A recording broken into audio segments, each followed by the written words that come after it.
million, guys. Aisling Walsh doesn't really need an introduction, but here's one anyway. I mean, it's 2 decades of remarkable career success across TV and film. All of the things that we know, like Song for Raggy Boy, multiple projects for the BBC, including Fingersmith. The latest film, Maudie, opened at 4 theatres in Canada and ended up in 82 and has passed 2 million in box office there, and the New York premiere is in July, correct? Actually, next Monday. Next Monday. Okay, it's in next Monday. Yeah, Tuesday, I'm sorry. Next Tuesday. So I think before we go back to the start, I thought it'd be, or Aisling thought it'd be a good idea just to show you the trailer for Maudie, just so you have an idea of her latest projects.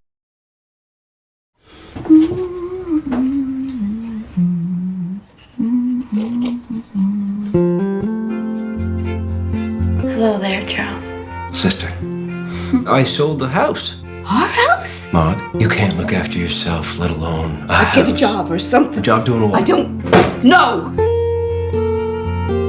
Thinking about hiring a woman to help around the house. I want to put up a sign.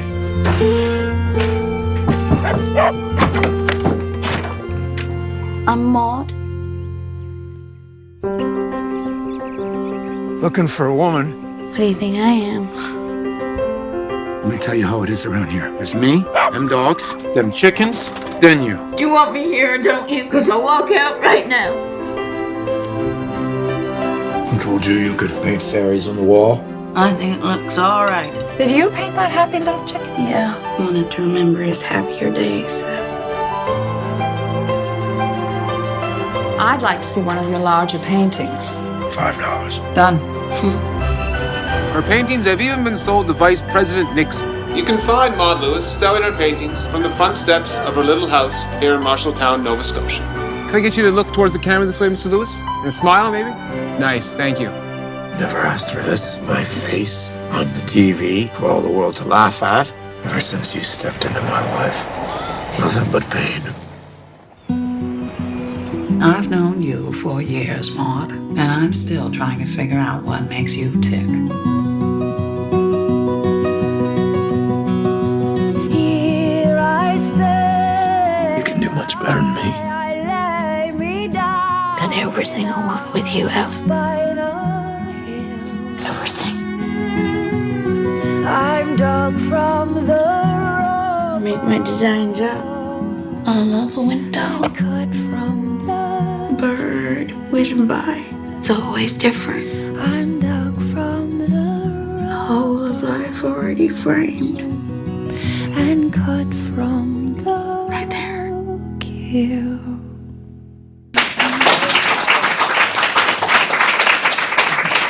So we're going to talk about that in a bit, Aisling. But first of all, you left Dunleary College in 1979 and went to the National Film School then. What was the impetus for you going to Dunleary in the first place? I wanted to paint, you know, and I went there to paint. I was quite young at the time. I was 16 when I went, and I couldn't get into the National College of Art, which was then in Kildare Street, because you had to be 18. And I heard about that little school in Dunleary, which is where I'm from anyway, and they said they'd take me in for a year and see if I was mature enough that I could stay, and that was never mentioned again. And so I thought I wanted to paint, and then we had in the evening, nothing like this, because the school then had 100 people. There were, 4 years, 25 students in each year, so it was quite a small place. Amazing tutors, some amazing people, but the man who ran the school, a guy called Trevor Scott, was just extraordinary. And we had this what was called a film appreciation class. There were 2 things that we sort of had to do, because they really weren't interested. They were interested in art and people painting and doing sculpture, but we had to pass. We had to get a diploma at the end of it, and some people wanted to go on and teach, because that was an avenue for people in those days. So you had to be assessed, and therefore you had to do a thesis, and there were various things. So we had a history of art class, and we had what was called a film appreciation class 1 evening a week, where you went in a room like this, and you know we saw films. And there was an English guy who was a graduate of the London Film School who I don't know how he ended up out in Dunleary, but he did, and we saw films. And 4 of us, I think, from that group decided actually maybe we'd like to make a little film. They had a little clockwork Bolex camera, and so we started to make films, and it ended up with this one guy and myself actually sticking at it. And so I graduated as a kind of painter stroke filmmaker in fine art because they sort of didn't really know what else to do. But in my last year, I remember the leaflet. I don't know where we have to kind of forget there's no internet or anything. I found, I must have read about it somewhere, and I wrote to the school in Beaconsfield, and I got this programme back. I remember it was this size red cover, and explained, you know, what the course was. And I must have rung them because I remember my sister was working in London at the time, my older sister, and I went to visit the school in Beaconsfield. And I mean, I couldn't believe it. And I applied, and for whatever reason they took me in, and I did 3 years there. And you went as a filmmaker. It's different now because it's quite specialised, but you went as a filmmaker. And so in my year there were people like Nick Park, the animator, and you know, some amazing people, an English director called Bernard Rose who's done anybody that's making films, you know, in the UK that probably went there. A lot of amazing directors of photography. Roger Deakins was in the first year at the school there. What couldn't you believe about the school when you went to visit? Well, it was like Ardmore. It had been built originally during the war, just before the war, as a proper film studio like Ealing or like Shepperton. And the government decided in the early 70s that they needed, there was a real push for film school, and that was the site that they chose because they were no longer kind of making a huge amount of films there. And it was small, it had 2 stages and, a little kind of admin office that they used for various sort of classrooms, and they decided that was a good place, and the industry and the government got together and decided, yeah, actually England needed that to kind of train people in the industry. Can you remember the first thing that the first time you picked up a camera and shot something in Dunleary? What did you shoot? The shopping centre, the building of the shopping centre. Yeah. And when you went to Beaconsfield, what was the first thing that you started working on? Well, we did various exercises. So what they do is they divided the year up into groups of, say, 5, and you got a little script, and you had to write scenes either side of it. So everybody got a chance to direct, everybody got a chance to write, everybody got a chance to operate a camera, do sound, you got, edit. And because the idea was that you're a filmmaker, there wasn't, people often ask me, when did you decide you wanted to be a director? I didn't. I still see myself as a filmmaker. I don't think it's, and so that's what the school did. People left there as filmmakers. My idea was when I went, because I only went for 3, my idea was I'd go there for 3 years, learn what I could, come back here and make films. Mm-hmm. And so I felt I needed to know a bit about production, a bit about, I thought, well, maybe I have to shoot my own films, better learn a bit about that, and so that's what I did, because you thought maybe you'd end up making your own films. Mm. Did anything happen in the Dunleary shopping centre shot or scene, or were you just shooting the shopping centre? It was the construction of it. I went back a few times, so it was being built. So people are here far too young to remember, but on the going down Marine Road, mm-hmm. there are all these little shops, little cafe and thing, and they were still there. And I went into the building site to, just shot kind of construction, and then somehow it was really a documentary, I suppose. And then that developed onto kind of a drama film, and then you kind of started writing. It's just a kind of a process that I suppose it's a bit like painting. You're deciding what are you going to paint on, canvas or board or whatever it is, and then you start, and then you realise actually start writing. And it was really only when I went to the film school Because it's very often, and there are a lot of women in the room tonight. I actually ask a question anytime you want if it's relevant.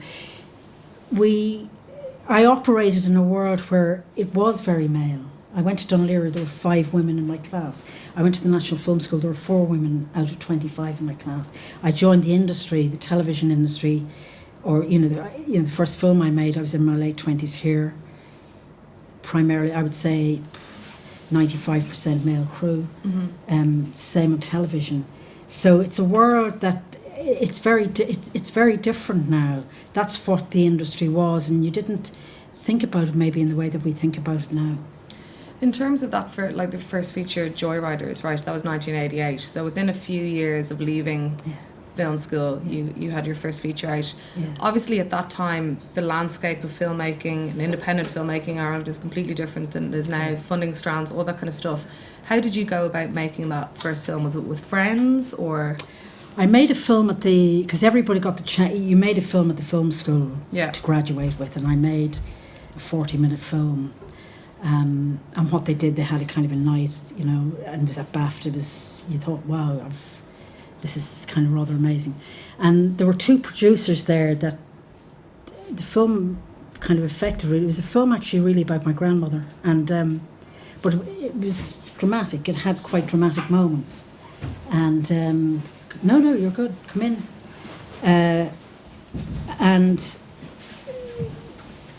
And there were a lot of people from the industry there, amazing people from the industry there that night. And also you've got to think the school had people on the Board of Governors at the time, like David Putnam, Alan Parker. Amazing people. So we were known in the industry in England as the Beaconsfield Brats, because we came out and everybody thought, that's not how I felt or operated at all, but that's what, we were known as. And I suppose about a year later, I sort of wrote a script, and I knocked on the door of, it's now the BFI, it was then British Screen. And when you don't know any different, it's kind of easy. You knock on the door, you go in and say, listen, have the script, would you read it? I want to make a film. And actually they gave me money to develop it further. There was no Irish money in that film. It came out of Granada Television. They had a film division, some from the BBC and some from British Screen. And I made it here and edited in England, and so... Was it hard? No. I realise now it was. Yeah. Then I didn't. As I say, you knock on a door and you go in.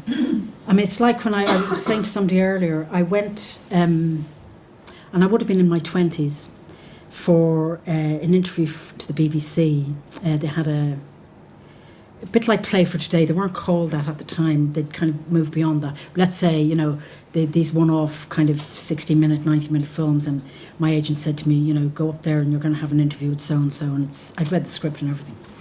And it was the old building, there are these sort of circular corridors, and I eventually get to, 566, whatever it was, and I knock on the door, and you went in, there was an outer office where, the production assistant was, and then obviously the producer. I knock on the door, there was nobody in that part. I go into the next part, and the guy turned around and he said, sorry, darling, the interviews for Alice in Wonderland are down the corridor.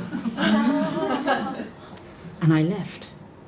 And I'm outside and I think, fuck it, I better go back in and actually say who I am. And I went back in and I said, no. He said, no, I said they're down the corridor. And I said, no, I'm Aisling. And he was amazed that I was a woman. Because my name in England at that time, it probably still does, means male. Or conjures up. And so I kind of got away with that. I got through the door quite a bit because of that. When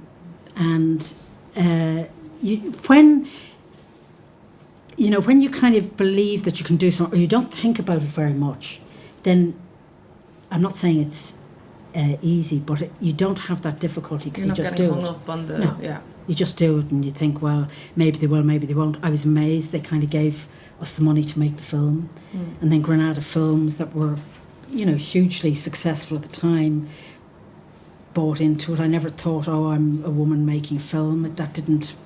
You just were doing it, What was the most useful thing you learned in film school and then in making Joyriders? most important thing I think I learned at film school was from there's a lovely Scottish filmmaker called Bill Douglas he's very famous for the Bill Douglas trilogy, and he came to the school to tutor some of the people. And I worked with him, and he kind of made you believe that you could write, or that you kind of had ideas that you could get them down on paper, and I still use a lot of what he taught me.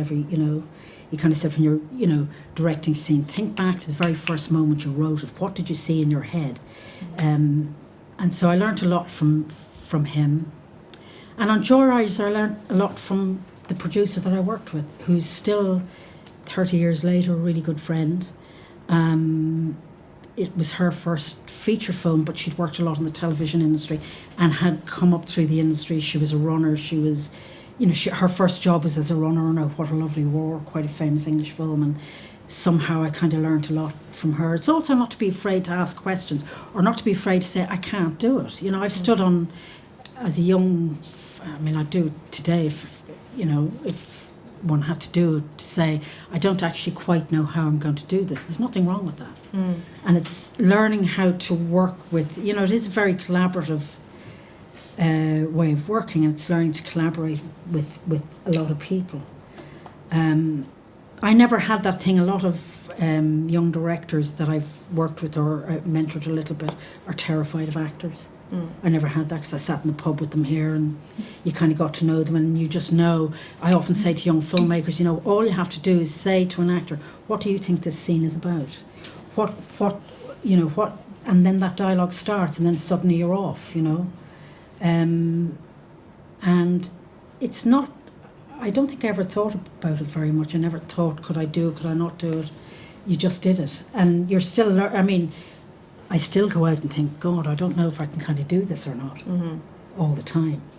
But you kind of have learned the kind of skills to think, you just got to get on with it. I stand on set every time. It's a kind of thing I do before maybe you've rehearsed the scene, very first time before you turn over, because once you turn over and that board is on, you're gone on a train, and you'll either get to the end of it or you won't. I kind of often think, well, let's say it's an 8-week shoot, and you think, I wonder where I'll be in 8 weeks' time. Will they've come and fired me? Will I've, what will have happened? Will I've made a good film? And then you just go and you get on with it, and you hope that, your instinct kicks in, or that you're working with similar people, which hopefully you will be. All of the films I've made, I couldn't have made without the people I worked with. Can't. Your career started to expand quite quickly then into television. Yeah. You were directing The Bill, for example, Dr. Finlay, stuff like that. How did that thing happen? Because now, we're seeing just all the time film directors jumping into TV and back and all that. But back then it might have been a little bit more unusual. Very. Yeah. And the school was called, at the time, the National Film School. It's now called the National Film and Television School. Telly to them was, But after Joyriders, I was developing another project. We actually got very close to making the film.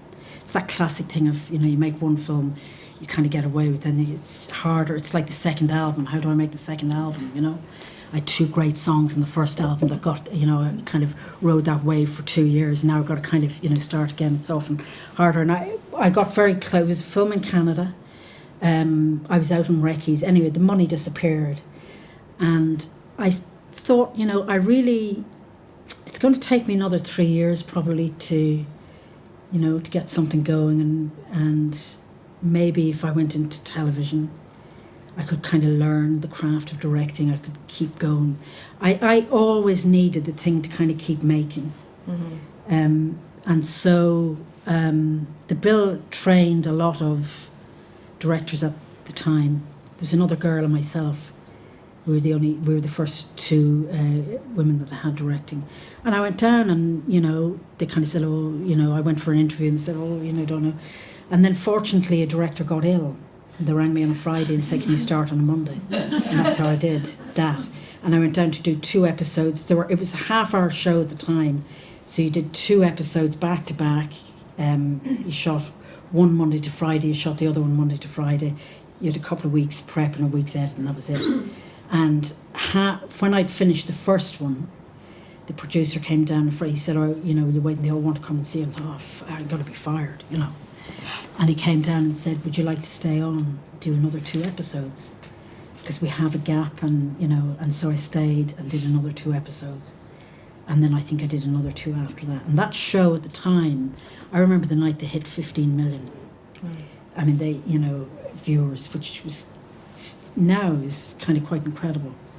And then you've got to know, and I say this particularly if, I mean, to insult the 2 men that are in the room, or 3 men that are in the, you know, as a woman directing, I think you've got to know, okay, that's it.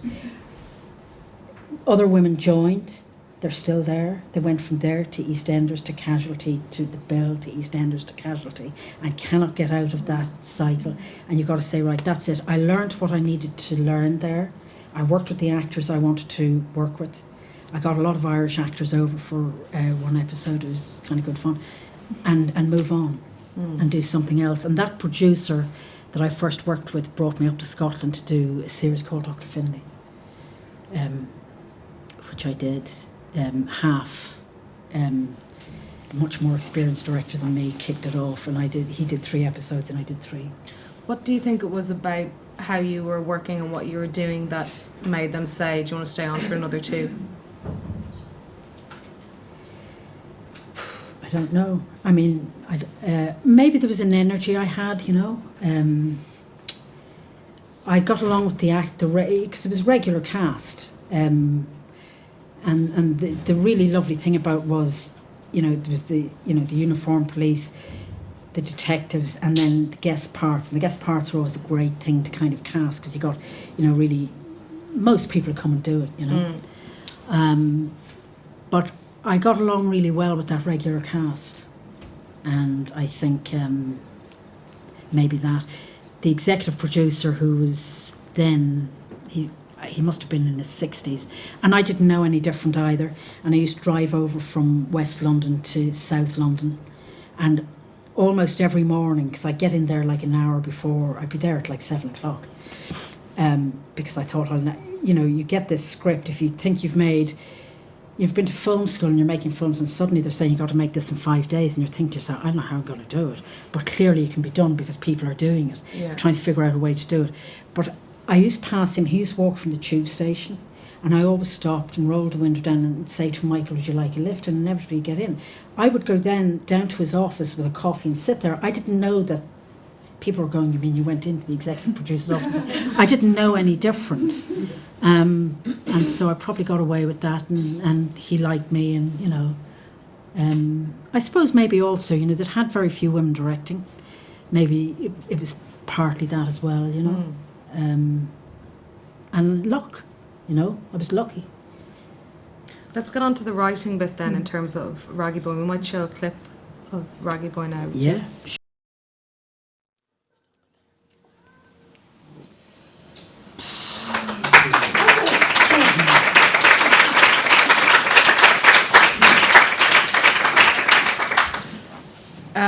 I suppose, like many people in this room, remember seeing that film for the first time, and the impact that it made, you know, just in one of those rare parts of Irish filmmaking that actually was really questioning what had happened and what was going on. For you, in terms of you know, that whole filmmaking piece of writing especially, take me through the genesis of that, the impetus for making it, and how it came into being for you. I was asked to help out with a script, actually by Ros and John.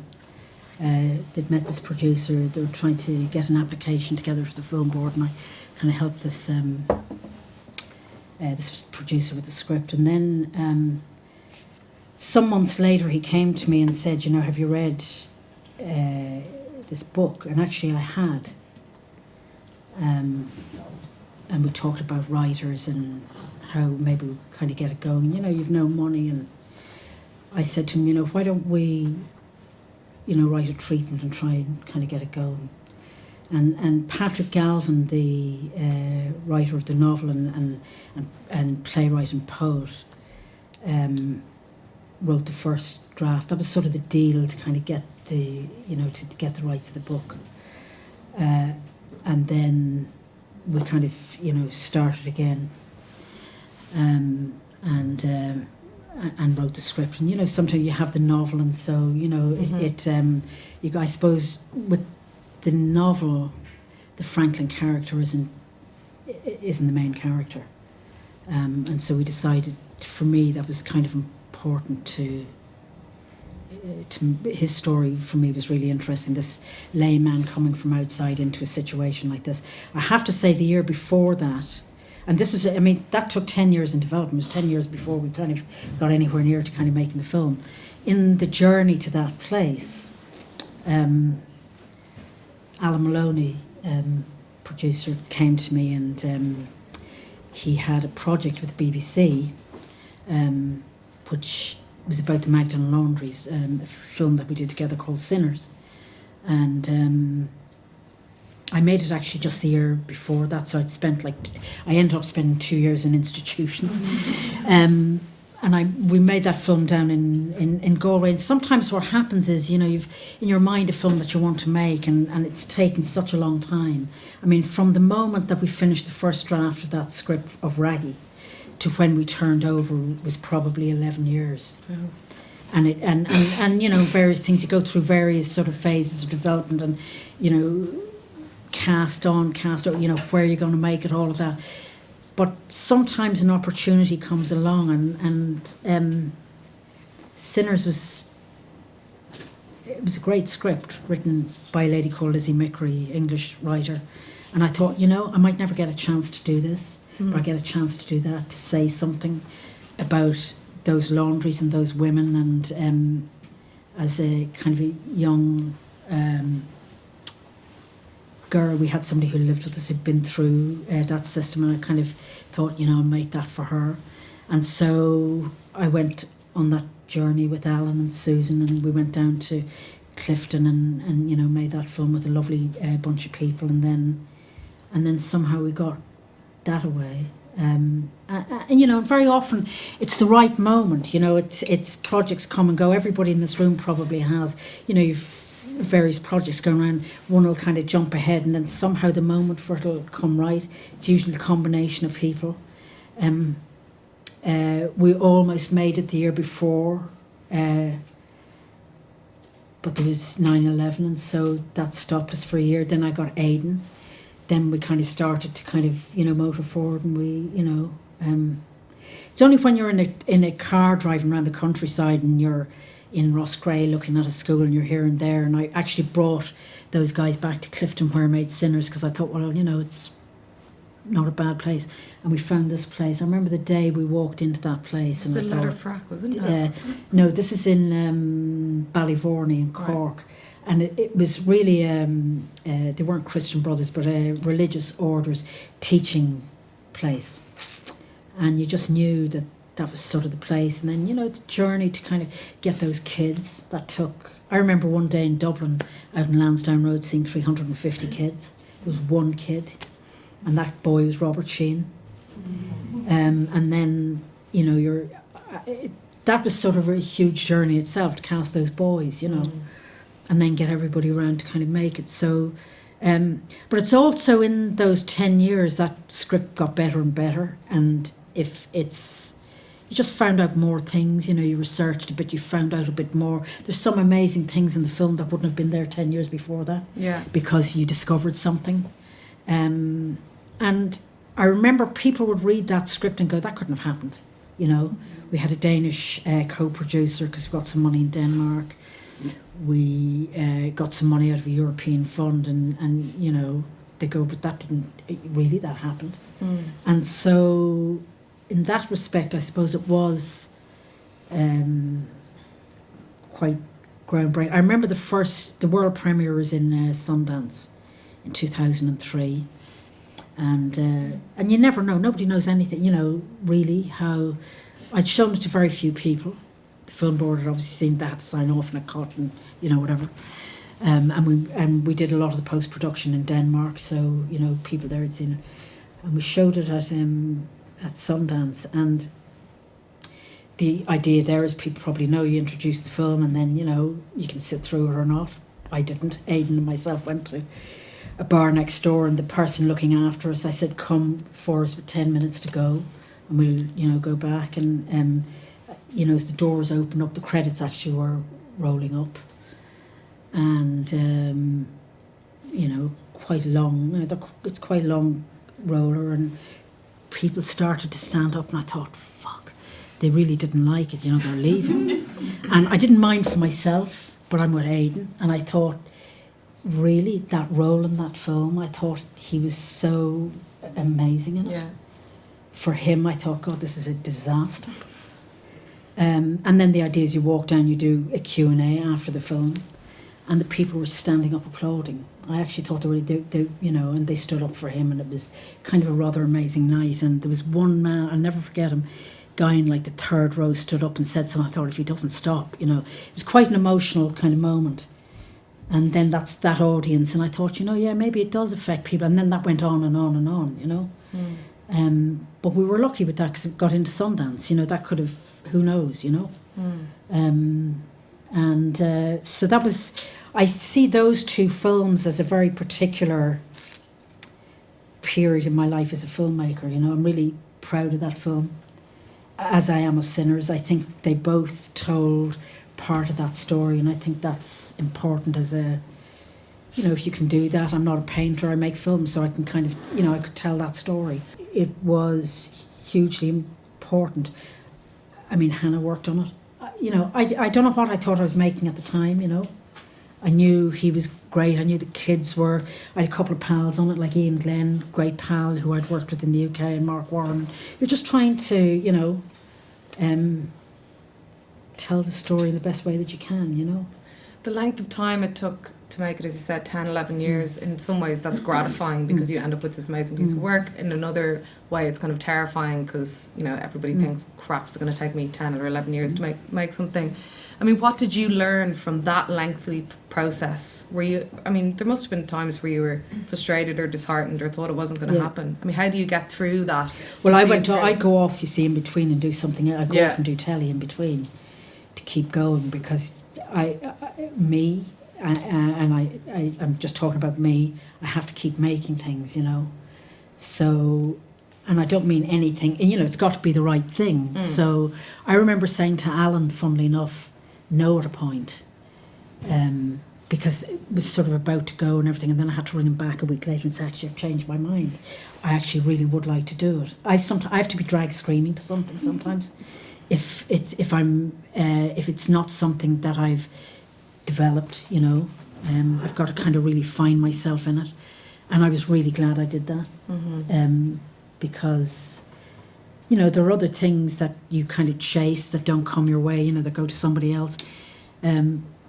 But you just got to believe, you know, my husband used to say to me, you'll never make that film. You'll never make it, Ash. And you just stick with it. And somehow, when we got Aidan, it started to kind of, somehow then, it kind of gained momentum. I mean, the producers on it had it in a bottom drawer, and, you know, they'd make various things, and they'd say, oh, let's get this out, the poison chalice, they call it, let's get it out, have a look, see, can we kind of give it another go, you know. And then we got this Danish Zentropa, who are Lars von Trier, director, and two producers that he was at the Danish Film School with, set up a company called Zentropa, and they read the script and just wanted to do it, and so they've been co-producers on quite a few things of mine ever since. And they just kind of went for it, and so it just, like the last year of it in development, it kind of just took off, you know. And you knew, and you never know on a movie, you know, you're in a car on a recce and think, well, at least I got to do the recce, you know. I had a nice time with these guys and we got to do the recce, and God, I saw that great location, I must remember, you know, until you're out there and you're turning out. I remember, because we started shooting that without the finance being closed, and I remember the scene I was on and the moment when Tristan Lynch walked down and said, we've closed, we can actually pay the crew another week and we can actually keep going. What scene was it? It was the scene where they're building the crib in the classroom. And because up to that point I thought, I wonder could I have enough to kind of have shot enough to kind of pull this film together, and that's how edgy it can be sometimes, you know. But you just kind of got to somehow believe that you can do it. It had broken my heart, actually, had I not been able to do it now, when I think about it. Same with Sinners, same with a lot of the things I've done, you know. I kind of think, you know, it would have been a shame. I'm going to talk about casting challenges after the break, because that thing of 350 kids and one, or 349 and one Robert Sheehan, be good to talk about. But flipping back to television in a bit, let's talk about Fingersmith. Obviously hugely successful, you know, BBC series. How did you get on board for that? Was that in the wake of the Bill stuff or the Inspector? No, I'd worked with a crime writer called Lyndall Plant. People know her from Prime Suspect. And she saw something I did. I made a series out on the oil rigs in the North Sea. She saw that it was a BBC series.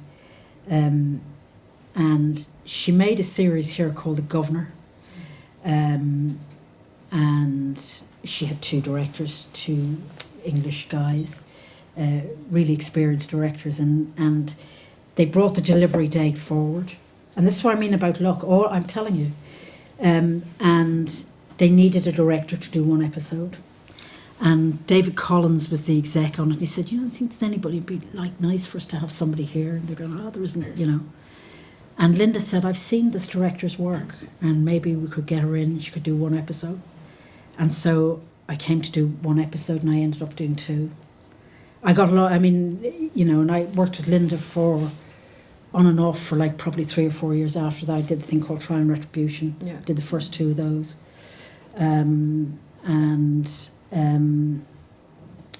Sally Head, who was the producer on Fingersmith, had come from, she was the head of drama at Granada when they made Prime Suspect. And Linda and herself, obviously, you know, they came and asked me if I'd like to do it. Great. Maybe we'll play a clip of that just to refresh people's memory of that as well.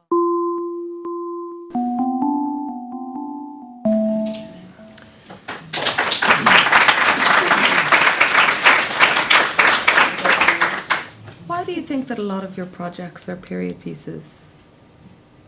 You know, they weren't originally.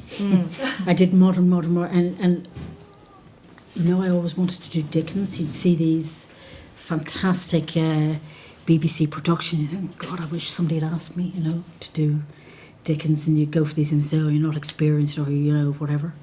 And then I went through that whole, you know, suddenly that's what I started to do. I don't kind of think of them like that, really. Yeah. I sort of think of the project. I mean, I look back in this now and you sort of realise that there's a lot of women involved in this project. Sarah Waters, her novels, if people know them, are kind of... Lenny is actually making a film, isn't he, of her, one of her last novels. And Sally Head, the producer, and do you know what I mean? It was, you know, and luckily it's the first time I worked with Sally, because Sally plays the other girl, and Elaine, who I adore, and sometimes it's just those, you know, those things. There's it's also detail in period things sometimes that's very attractive, but it just happens to be the way it was, really. I so started. You're not necessarily seeking them out, or no. Yeah. A lot of the things I did with Linda were very hard, edgy kind of things, you know, and I went from that to this to, and I wanted to do this so as people could see that I could do it. But I love the story, you know, that halfway point where the story crosses over and it's the two women telling their stories from a different point of view. I think that's the thing that was really attractive about that. And, you know, that's, I don't know, you know, probably 15 years old now. It was quite a big deal at the time. Yeah. So it was a good thing to do, and you got to do all of it, as was the fashion then. That's now kind of come back, you know, because a lot of over the last sort of 10 years, for a director to do 6 episodes is something really, you know, there was a cheaper way of doing it. It's now kind of come back to doing that, these authored sort of pieces. And I suppose I sought those things out. I knew if in that series television, and there's absolutely, you know, nothing wrong with it, but and still I would say it now, as women directors, you get stuck in that cycle and it's hard to get out of it. And so you've got to kind of go on to the next thing and think, okay, I learned how to do that and I've done it, and now I've got to kind of go to the next thing. And be quite tough on yourself, you know. We're going to take a break in a little bit and then come back and talk about Maudie and other things. But just on this project in particular, you know, really high profile project, you know, presumably quite a sizable budget, very well watched, very well received. What did you learn from that? I mean, sometimes I wonder, is it harder to learn things from successes rather than failures? Yeah. Failure's not pleasant. Yeah, you don't, because you want to kind of do the next thing, you know. And it was very well received. It was very well watched, and you I can't remember what, I have to look and see what I did after that. And you do it and you kind of move on. You know, I very rarely watch the things I do after I've done them, you know, for a long time. I haven't watched this since the day I finished, probably since the night it went out. And you kind of move on to the next thing. You know, I have failed. You know, I feel a lot of the time. I was saying to somebody today, I've been out in the wilderness for quite a long time. It's not pleasant, but you somehow got to keep yourself going. So it's, you know, you do that, everything you do that and think, well, I got away with that, and now maybe I won't ever do. You know, I made Raggy Boy. I said it to somebody today, if I was never asked or never got the opportunity to make another film, at least I made that. But I did, and I went on to, you know, make other things, and I feel the same about Maud. If I never got the opportunity, at least I did that.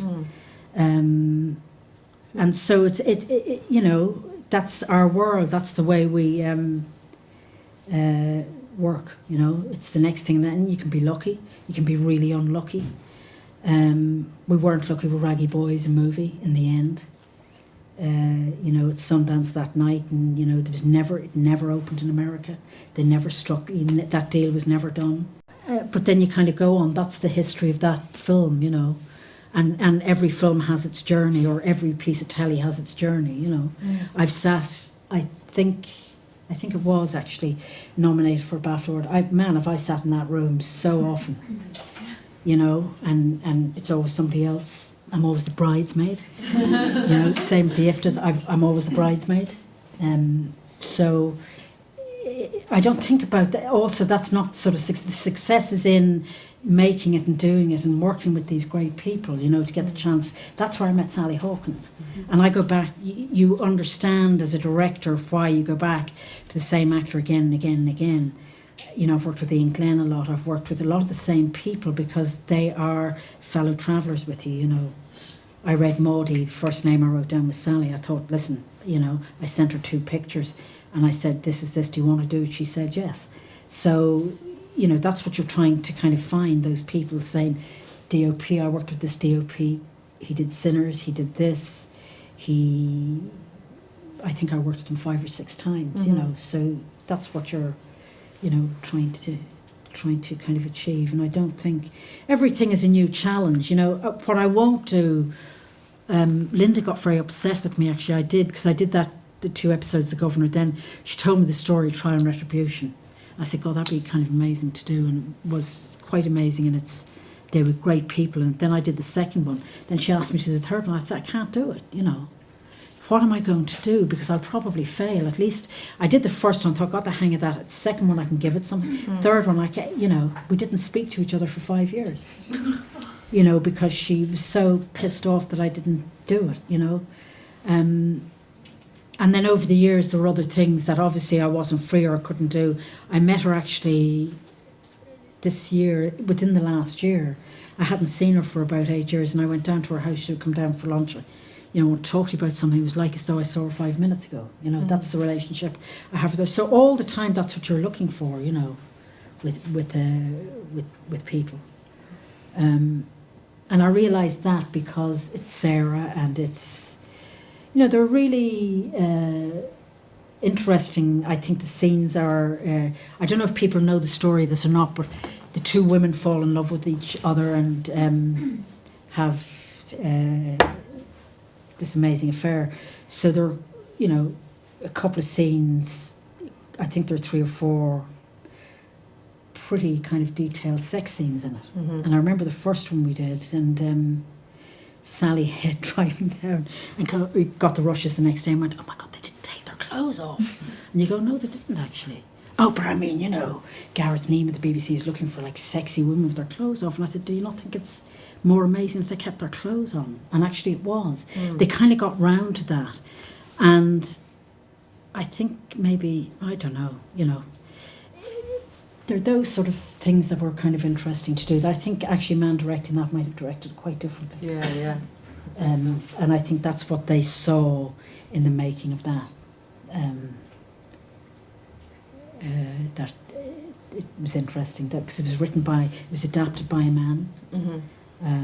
So I think maybe that made a bit of a difference.